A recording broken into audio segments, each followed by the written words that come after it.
Pada dulu kau benci aku kan? Kau buat budak tu macam aku yang nak bunuh dia supaya aku masuk ke dalam kan?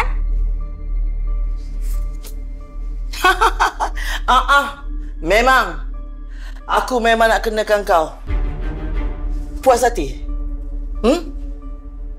Kau ni memang tak pernah ada untung. Ha? Aku bayar kau lumayan kan setiap kali aku suruh kau buat kerja?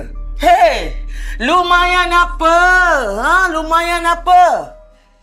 Aku ni dah jadi macam penjenayah sebab aku ikut plan engkau. Tapi yang dapat sedapnya, engkau seorang yang gunakan duit laki Aslin. Aku dapat apa? Hei! Kau ni, aku bayarlah setiap kali aku suruh kau buat kerja. Ha? Dari satu itu anak aku punya pasal lah. Anak engkau. Aku yang tolong Lina tu beranak dululah. Kalau tak adanya engkau dapat anak. Kalau tak ada anak tu, jangan perasan sangatlah. Engkau janji kau nak bagi aku duit tiap bulan kan? Mana? Haram! Kau ni memang kau ngajar. Kau ngajar.